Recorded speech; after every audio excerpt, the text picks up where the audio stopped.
Buenas tardes, amigos. Este es el programa Diálogos de Montoner. Bueno, estamos a una semana de las elecciones generales. Parece un milagro. En un país que ha acumulado 8 jefes de Estado en un periodo en que solo debió haber 2, en un país que tiene un gabinete sin la confianza del legislativo, este país avanza hacia las elecciones generales a la primera vuelta. Los politólogos, los científicos políticos, alguna vez reflexionarán sobre la resiliencia de este país. ¿De dónde viene esa resiliencia? ¿Por qué, a pesar de que toda su estructura política se ha derrumbado, las instituciones, respirando con respiros agónicos, llegan este 12 de abril? Y bueno, los candidatos se disponen al, como se dice, al rush final, la última semana. Las encuestas registran tendencias, pero también hay candidatos que han demostrado durante esta campaña una gravedad, una capacidad de formular propuestas que nos hacen recordar los mejores momentos de la política del pasado, cuando los políticos estaban vinculados a la reflexión, al trabajo intelectual, a los programas, a los libros, por decirlo de alguna manera. Había una mejor política en el país. Y bueno, se trata de Carlos Epá, periodista, candidato presidencial del movimiento Sí Creo, quien a nuestro entender durante esta campaña ha demostrado esos atributos. Desde aquí lanzamos una invocación, ojalá le vaya bien en este proceso electoral, porque eso es lo que se necesita en el país. En cualquier caso, le decimos muchas gracias, Carlos, por aceptar esta conversación. A ti las gracias, Víctor Andrés, por la invitación. Me siento muy contento de estar aquí. Tú has dicho dos cosas muy importantes. La primera es el divorcio del Perú real en relación al Perú político que se ha derrumbado, ¿no? Es una muy buena palabra la que has usado.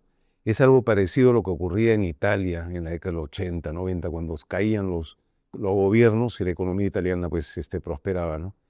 Y la explicación yo diría que es el tema de la informalidad. Porque la informalidad, el arquitecto de la UND decía que tener buena memoria tiene muchas ventajas, ¿no? Tiene muchas desventajas, pero tiene algunas ventajas, decía Belaúnde, ¿no? Y lo mismo puede aplicarse en el tema de la informalidad. La informalidad tiene muchas desventajas, pero tiene algunas ventajas. Y la ventaja principal es el tema de la resiliencia. Porque no es solamente la informalidad el trabajador, el comerciante, el transportista. Tú vas por la carretera central y ves la cantidad de camiones súper modernos. Hay miles de millones de dólares circulando todas las noches por la carretera central. Esa es la economía del Perú. La carretera central ha sido construida hace 60 años, está colapsada, es lo que le toca al Estado, y la economía privada son los camiones que transitan por la carretera central. Si hubiese un empate entre el Estado, el sistema político y ese mundo social, económico y emergente, el Perú ya sería un país desarrollado, ¿no? Eso es cierto. Ahora, déjame preguntarte, ¿tienes alguna idea de cuál es la causa principal por la que hemos llegado a esta situación? ¿Por qué hemos llegado a este momento en que todo lo político se ha derrumbado? Lo que le ha pasado al Perú es lo que le pasa a la mayoría de los países, que luego de una situación traumática como la nuestra, la época del terrorismo, pasan de ser un país de ingreso bajo a un país de ingreso medio y se caen en una trampa de los países de ingreso medio, y la gran mayoría de los países que dan el salto de país de ingreso bajo a país de ingreso medio se quedan ahí, la inmensa mayoría. Unos cuantos regresan a ingreso bajo y unos poquitos dan el salto a ingreso alto. Al desarrollo. Al desarrollo. Entonces, cuando uno dice, no, sí, mira lo que hemos logrado, y nos miramos al ombligo y nos llenamos de condecoraciones, es lo que le pasa a la mayoría de los países. Las reformas de primera generación, que son fáciles de hacer, se hicieron en la década del 90, y cuando llegó el momento, a partir del 2000, de hacer la reforma de segunda generación, empezamos a vivir de la complacencia, de las expectativas desbordadas, de los países que se quedan estancados en esa situación y luego empiezan a retroceder, que es lo que le está pasando al Perú en este momento. Ya no solamente estamos estancados, ya estamos hablando de déficits fiscales, ¿no? Claro. Que son un retroceso en relación a las reformas. O sea, la reforma, lo que de alguna manera nos está señalando es que las reformas económicas de la 90 no tuvieron a los políticos, la cultura, las narrativas que nos llevara a una segunda ola de reformas, O sea, a una nueva etapa de reformas, algo de eso. Termina el fujimorismo, termina mal, termina en medio del caos, de la corrupción, del escándalo. Y los políticos que deciden reemplazar esa coalición que había estado gobernando el Perú en los últimos, digamos, 10, 11 años, imponen una nueva coalición. Y esa coalición no tiene la visión de imponer un ritmo a esa reforma de segunda generación. Y lo que hace es empezar a derribar toda la parte política del fujimorismo y a vivir de esa reforma de primera generación. Entonces hemos vivido, por ejemplo, fíjate lo que ocurrió con el gas de Camisea. Se rompió en tubo el gas de Camisea y nos dimos cuenta que el 50% de la energía en el Perú depende del gas de Camisea. O sea, pasaron 25 años y no hubo ninguna exploración, ninguna inversión, ninguna puesta en marcha de un nuevo gasoducto. Déjame plantearte una hipótesis. En las elecciones del 2006, del 2011 y también del 2021, el Perú tuvo un choque que en el caso de Chile se ha producido en el último periodo, pero era como si una propuesta a favor del sistema, es decir, que planteaba la defensa de la Constitución, del modelo económico, se enfrentaba en segunda vuelta con una propuesta antisistema. Hubo un choque sistema-antisistema muy pocas veces visto en la región. Y eso paralizó al país, paralizó a los políticos, paralizó a la reforma. ¿No crees que eso ha sido una causa permanente y que la gran disyuntiva de estas elecciones, imagínate que volvamos a tener una segunda vuelta en la que una propuesta defienda la Constitución y otra propuesta plantee una asamblea constituyente? De ahí viene la causa de la destrucción del principio de autoridad en el Perú. Mira, yo siempre hablo de la sabiduría del pueblo peruano, ¿no? Que el pueblo peruano es un pueblo antiguo, ¿no? Un pueblo milenario, es un pueblo sabio, ¿no? O sea, por algo hemos llegado hasta donde hemos llegado. Y tú has hablado de la resiliencia. ¿Qué se produjo antes de eso que tú acabas de describir? Se produjo la pandemia. ¿Qué hubo antes de la pandemia? Se produjo una confluencia en la cual se reunieron todas las calificadoras de riesgo, Standard & Poor's, Moody's, todas las calificadoras de riesgo dijeron, este es el mejor de los mundos. Ha salido elegido del señor PPK, que es totalmente pro mercado, y hay 74 votos a favor del mercado en el Congreso. Y empezaron a discutir entre ellos la posibilidad de elevar el grado de inversión para el Perú, porque una confluencia de factores tan positivos no se podía dar. Y la inmadurez y la falta de capacidad de liderazgo de la política peruana generó esa tormenta perfecta que luego se agudizó con el tema de la pandemia, con la irresponsabilidad del señor Vizcarra, con las cosas horribles que hizo el señor Vizcarra, de los cuales va a tener que pagar en algún momento.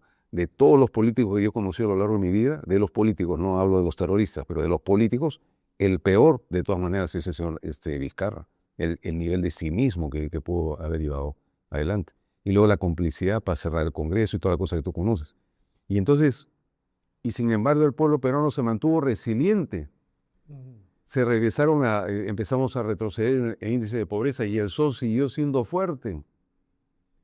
Entonces, luego se produce ya, ante esta impaciencia de ver puestos políticos irresponsables que no se ponen de acuerdo, que están peleándose en la superficie, diciéndose la vela verde y repartiéndose la repartija con tu verde bajo la mesa, bueno, llegamos a esa coyuntura, a esa disyuntiva tan grande, ¿no?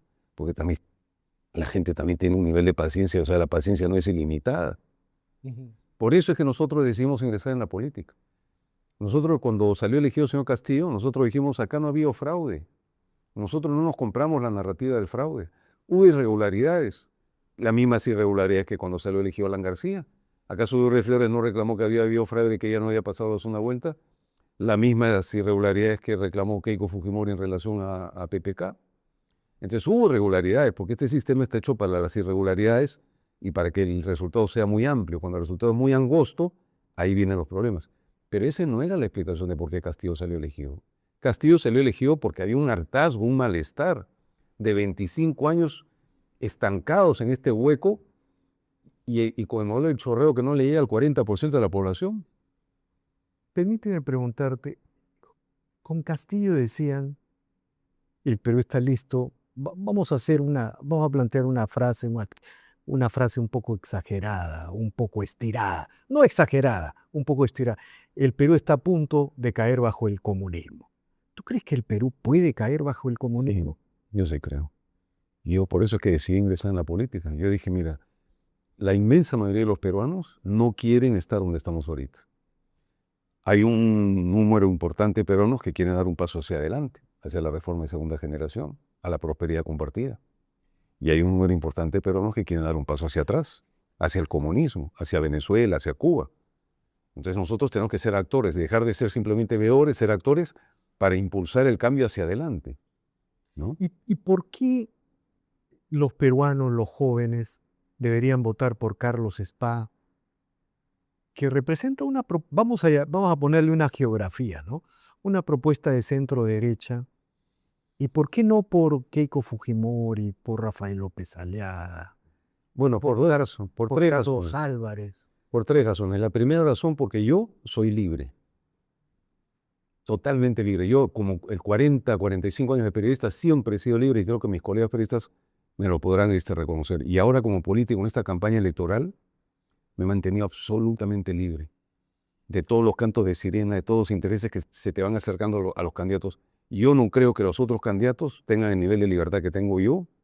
Bueno, hemos hecho una campaña cenicienta, pues digo, es una campaña no franciscana, es una campaña cenicienta. A veces yo me pregunto cómo hemos llegado, hasta dónde hemos llegado. Nosotros somos absolutamente libres de cualquier interés. Entonces yo, el día, si Dios mediante que llegue al gobierno, yo voy a tomar las decisiones en función del bien público. La decisión política es decidir entre una cosa y la otra. Pero si tú llegas al gobierno maniatado, sea por la minería ilegal, sea por el narcotráfico, sea por el lavado de activos, sea por lo que sea, por los intereses de la superficie o subterráneos, si tú estás amarrado a algún interés, ya no eres libre, ya no puedes tomar una decisión política. Y yo soy libre. Entonces esa es la primera razón que yo creo que los jóvenes valorarán. Y la segunda razón es que cuando yo le hablo a los jóvenes, yo lo que quiero a los jóvenes es que no se vayan del Perú. Yo quiero que los jóvenes se queden en el Perú. Y cuando un joven decide irse del Perú es porque no espera nada del Estado. Porque si tú esperaras algo del Estado te quedarías. Pero el joven no espera nada del Estado. Él agarra su avión y se va a la aventura, ¿no? Con dolor se va del Perú. Y como nosotros queremos desmontar el Estado, no queremos un Estado asistencialista, queremos un Estado que no se te ponga en tu camino, que no se interponga entre el Perú y el camino de la prosperidad.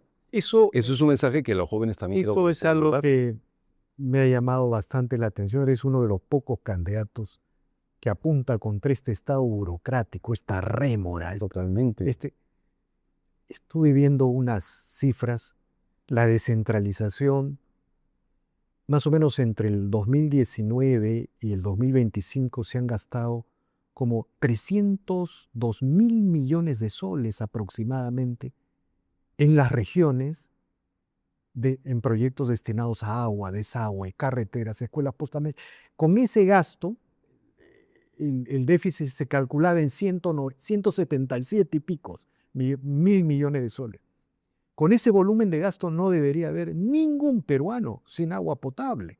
Y eso es lo que estamos planteando nosotros. Al final de nuestro gobierno vamos a cerrar la brecha del agua potable y saneamiento con la participación del sector privado. Y vamos a terminar con el problema de la anemia, porque son dos temas que están íntimamente vinculados, el agua potable y la anemia. Pero nosotros, por ejemplo, cuando decimos a los jóvenes, vamos a promover 5 millones de puestos de trabajo formales. Habían, no, eso es una exageración, está cayendo el populismo. Luego salió el señor Carranza y dijo que se podía generar 6.5 millones de puestos de trabajo. Entonces fuimos conservadores. Nosotros estamos planteando, por ejemplo, zonas económicas especiales con 0% IGB y 0% impuesto a la renta. Que vengan las mejores empresas del mundo a darle trabajo bueno, de calidad, ¿no? A los jóvenes. Ahora eso no es muy liberal, según algunos. Claro, eso es lo que dicen, bueno, que no es muy liberal. Por ejemplo, dicen, bueno, pues está usted de acuerdo al régimen agroexportador, eso no es muy liberal. Es porque yo no quiero que ese sea un régimen privilegiado, yo quiero extender ese régimen a sector forestal, maderero, pesquero, dejar que sea un privilegio. En realidad, el impuesto a la renta debería ser tan bajo como lo es para toda la sociedad, como lo es en el sector agroexportador, no es trasladar recursos. Considerando que no hay carreteras, considerando que la electricidad es muy cara, considerando que no hay seguridad ciudadana. Entonces, ¿con qué cara el Estado le va a cobrar a la gente 30% de impuesto a la renta por un país desarrollado cuando no le da los recursos mínimos que le debería de dar? Pero bueno, entonces nosotros planteamos, por ejemplo, eliminación de 35 impuestos antitécnicos. Por ejemplo, el ITF es el ejemplo más claro de lo que es un impuesto antitécnico. O sea, ¿qué cosa es un impuesto antitécnico? Un impuesto antitécnico es el impuesto en el que el costo de la recaudación es mayor que el monto recaudado. Eso es un impuesto antitécnico. Pero este impuesto no solamente es antitécnico, sino que es un impuesto que le traslada a los bancos el coste de la recaudación y los bancos se lo trasladan a los ahorristas. Y en tercer lugar es un impuesto inconstitucional porque atenta contra el secreto bancario. No, es que es antitécnico, pero nos sirve para monitorear. Ah, entonces estás atentando contra el secreto bancario, ¿no? Para eso está la Superintendencia de Banca y Seguridad, para eso está la Unidad de Inteligencia Financiera, ¿no? Para eso no están los bancos. Bueno, eliminar 35 impuestos antitécnicos, bajar el impuesto a la renta de 30 a 25% y devolver un punto del IGB a la gente que compra en establecimientos formales, sin ningún tipo de requerimiento, sin ningún papelito, sin ningún tope. De frente, un punto del IGB a tu PLIN, a tu IAPE, a tu cuenta bancaria, o, si tú lo quieres, a tu cuenta previsional, y ahí el Estado te dará una bonificación porque estamos interesados en promover el sistema previsional. Si te preguntara por tu definición ideológica, ¿qué nos dirías? Mira, yo con toda sinceridad te diría que no creo en las etiquetas. Me lo han preguntado varias veces. No eres ni de izquierda ni de derecha. O sea, mira, yo conozco gente muy corrupta de derecha y conozco gente muy corrupta de izquierda. Y para mí el principal problema del Perú es la corrupción. Principalísimo. Para mí todos los problemas del Perú se explican por la corrupción. Todos. Algo de eso, hay algunos candidatos que seguramente estás disputando el respaldo de la gente codo a codo, como Carlos Álvarez, ahora Ricardo Belmont, que suelen decir ese tipo de mensajes. ¿Qué responderías? Que nosotros lo que planteamos es secar el pozo de la corrupción. O sea, una cosa es decir que la corrupción es el principal problema y otra cosa es que tú me digas qué es lo que vas a hacer frente a eso. Pero si tú me dices, bueno, yo estoy en contra de la corrupción, pero voy a aumentar la burocracia. Es decir, la burocracia es la que genera la corrupción. Yo estoy en contra de la corrupción, pero voy a imponer más autorizaciones, más licencias, más permisos. Pues eso es lo que genera la coima. Por eso nosotros decimos secar el pozo de la corrupción. Eliminar permisos, licencias, autorizaciones, exoneraciones, privilegios. Eliminar impuestos. Eliminar las multas. Pues nosotros fuimos los primeros, ¿no? Vamos a eliminar la ATU. Bueno, ya hay 8 candidatos que se han subido al carro y que quieren eliminar la ATU. ¿Pero por qué queremos eliminar la ATU? Porque acá había también, además que había una perversión del sistema político, el sistema presidencialista se ha pervertido y convertido en un sistema parlamentarista, hay una perversión del sistema tributario. Entonces el Estado en su voracidad, como no puede sacarle más impuestos a los 70% de la población que está en la informalidad, entonces ahora se lo saca a través de multas. Y han vinculado las multas del ATU a la UIT. En Estados Unidos tú tienes una multa de $60, $50. Acá no, acá es una UIT, 2 UITs, o sea, 10.000 soles de multa por una infracción que no es una infracción de tránsito, porque eso es el SAT. Es las infracciones administrativas. Tú eres un taxista, estás yendo en tu taxi, señor, su extinguidor. No, no tengo extinguidor. 550 soles de multa. Cuando el Estado tiene el 60% de sus vehículos malogrados. O tú eres un taxista, te dicen su botiquín. Sacas el botiquín. A ver, la lista de qué es lo que tiene que tener un botiquín. 20 curitas. ¿Usted cuántas curitas? No, yo tengo 18. Te clavan una multa de 800 soles. Tiene que desaparecer. O sea, no hablamos de amnistía, moratoria, pronto pago. No, no. Vamos a eliminar la ATU y vamos a eliminar todas esas multas y las vamos a desvincular de las UITs. Igual que en el Indecopi. El Indecopi a las grandes empresas le mete unas multas que son impensables en otros países. ¿Por qué? Porque se financia. Ese es el segundo incentivo perverso, que las instituciones se financian con las multas que cobran. El Indecopi, la OMPE. La OMPE también se financia con las multas que le cobran a los partidos políticos. Entonces es una perversión porque se incentiva que la institución meta multas por razones que no son. Has mencionado a Estados Unidos en esta parte del diálogo. ¿Qué piensas a los candidatos que han venido aquí? Les he preguntado sobre la posibilidad de un acuerdo geopolítico con los Estados Unidos, el tema de los F-16, en medio de esta modificación, de estos cambios tectónicos que hay en la política internacional. Sí, son cambios tectónicos, de los cuales la Cancillería peruana, que seguimos ahí amarrados, atados a los años 70, al movimiento no alineado, a ni chicha ni limonada, a ni Dios ni con Dios ni con el diablo, ¿no? Seguimos amarrados a ese discurso de los años 70 del canciller García Bedoya, que es una persona muy respetable, ¿no? Pero el mundo ha cambiado, ¿no? Cayó el muro de Berlín, se acabó el movimiento no alineado y ahora hay un cambio tectónico, ¿no? Porque es el choque de 2 placas gigantescas, que es la de China y la de Estados Unidos. y nosotros estamos aquí en el medio. Entonces yo siempre digo, cuando se trata de hacer este tipo de análisis, yo digo, mira, en las relaciones amistosas entre los países, ¿por qué relaciones no amistosas? Neutralidad, beligerancia, no beligerancias, no amistoso. Amistoso es socio comercial, o sea, socios, aliados y amigos. Bueno, señor Spa, pero China pues es el principal socio, exactamente, nivel de socios. Pero ¿somos aliados de China? Para que fuésemos aliados de China, tendríamos que tener un enemigo común, un adversario común. ¿Somos aliados de China para la lucha contra la corrupción? No. El principal producto no tradicional de exportación de China, ¿cuál es? La corrupción, ¿no?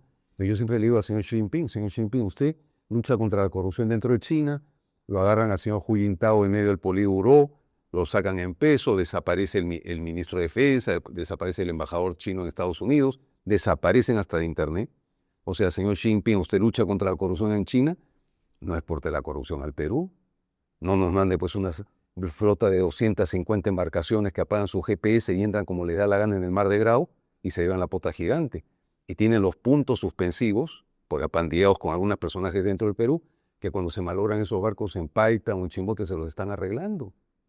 Por eso nosotros decimos, ¿no? En caso de que Dios mediante lleguemos al gobierno, en estas zonas económicas especiales, vamos a recibir a todos los países del mundo con los brazos abiertos en la medida que cumplan 3 condiciones. 1, que respeten los derechos laborales de los trabajadores, que no crean que van a esclavizar a los trabajadores peruanos. 2, que respeten el medio ambiente, el Mar de Grau, la Amazonía peruana. Hemos visto a un empresario chino que está dedicado a la tala ilegal, recibido en Palacio de Gobierno por el señor Gerí, el presidente de la República. Y en tercer lugar, que respeten la soberanía nacional. O sea, Chancay está muy bonito, pero eso no puede ser... ¿Podría resolver tu punto de vista? Los tigres del Asia tenían un acuerdo geopolítico con los Estados Unidos. Claro. Los famosos tigres del Asia, coreanos. El ASEAN, por supuesto. Pero comerciaban con todo el mundo. Esa podría ser... A nivel de socio comercial, excelente con China. Que nos compren todo el cobre que quieran, excelente. A nivel de aliado, he dicho no, porque no hay un adversario común. Y a nivel de amigo, menos. Porque yo para ser amigo, yo necesito una comunidad de valores. Creemos en la libertad de prensa, en la libertad de expresión, en la libertad religiosa, en la libertad de asociación. ¿Hay eso en China? No hay. Quiero plantearte un tema final, ¿no? Un político cuando se lanza, cuando asume una candidatura presidencial, siempre tiene 2 escenarios, ¿no? Uno es ganar la presidencia y otro no ganarla, pues, ¿no? En cualquier escenario, Carlos Spa ha llegado a la política para quedarse, va a organizar un partido, va a organizar un movimiento, porque creo que, digamos, Carlos Spa le ha dado un nuevo tono al debate político, al mensaje. Yo te respondería con toda sinceridad. 1, yo solamente estoy planteando un escenario. Y ese escenario es que vamos, Dios mediante, a ganar las elecciones. Creo que se va a dar esa situación. Ahora, al margen de eso... Pero igual, si ganas las elecciones, se organizará un partido, me imagino. Bueno, el Perú necesita partidos. Ganaremos las elecciones y haremos un buen gobierno con el apoyo del pueblo. Mira, yo he hecho 2 anuncios.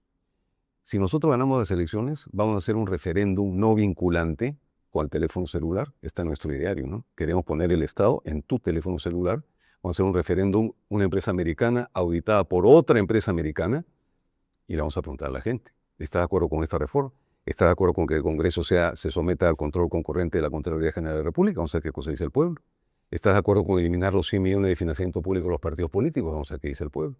¿Estás de acuerdo con eliminar la franja electoral, 80 millones de soles a los partidos políticos? ¿Estás de acuerdo en eliminar las exoneraciones tributarias?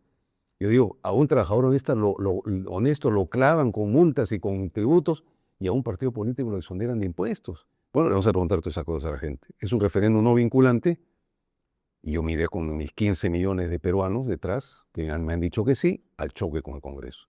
Y en segundo lugar he dicho que me voy a ir al Cerro de Jicamarca. Yo me siento muy contento y tú has visto cómo he llegado, ¿no? Así camino yo por todo el Perú. Me siento muy seguro en Jicamarca. Entre Jicamarca y el Congreso de la República hay 16 kilómetros. Entonces, si yo salgo elegido presidente, Dios mediante, iré a las 6 de la mañana a Jicamarca y empezaré a caminar con la gente de Jicamarque, San Juan del Lurigancho y con todos los peruanos de buena voluntad que se quieran juntar. Y estoy seguro que al final de ese recorrido de 16 kilómetros, cuando lleguemos a la avenida Bancay, vamos a ser 1.000.000 de personas. 1.000.000. Y ahí salimos a las 6 de la mañana, llegaremos a las 10 de la noche, y ahí le diremos al Congreso que el pacto infame se terminó. A ver si es que nos vacan, a ver si es que qué es lo que puede ocurrir. Porque esta situación ya no puede continuar así. Hay que romper este nudo gordiano, y el nudo gordiano, ¿tú te acuerdas cómo lo cortó Tu mensaje es principalmente a los jóvenes. Bueno, yo a los jóvenes de espíritu también, como decía González Prada, ¿no? O sea, a la gente rebelde del Perú. La vez pasada estuve en el homenaje que le hicieron a Vargas Llosa, que hubiera cumplido 90 años al Teatro Municipal. Dicho sea de paso, el Teatro Municipal es hermoso, ¿eh? Ahí se demuestra cómo cuando los peruanos queremos conservar algo a nivel de cualquier teatro italiano, francés, una cosa hermosa. Cantó Rosana Valdivieso y Tania Libertad, unas canciones lindas que le gustan a Vargas Llosa. Y ahí yo reflexionaba en medio de la música y decía, ¿qué cosa es el signo que distingue más a Vargas Llosa? Y es la rebeldía. Cuando a Vargas Llosa le dieron el premio Nobel, dijo, yo no tengo la intención de convertirme en una estatua. Es una gran frase, ¿no? Pero es una gran verdad. Entonces yo le hablo a los jóvenes jóvenes y a los jóvenes de espíritu, o sea, a todos aquellos que han mantenido la rebeldía. Yo no soy una persona joven, pero yo soy una persona rebelde. Yo me veo a mí mismo en el espejo, me acuerdo cuando yo estaba en la Universidad Católica a los 18, 19 años, y yo no he cambiado, por lo menos en mi espíritu rebelde, no he cambiado. Y yo sé que hay muchos peruanos que son muy honestos y que son muy cobardes, pero también hay muchos peruanos que son honestos y que son valientes, ¿no? Y eso es el espíritu rebelde que nos va a permitir sacar adelante a nuestro país. De acuerdo, Carlos, infinitamente agradecido por A ti las gracias. Bueno, suerte. Muchas gracias. ¿No? Suerte. Vamos a esperar. Que la gente vote con conciencia. De acuerdo. Muy agradecido por haber venido a este set. Y bien, amigos, esta ha sido una nueva edición de Diálogos del Montonero. No olvide de suscribirse al canal. Deje su comentario. Así avanzamos. Nos consolidamos. Gracias.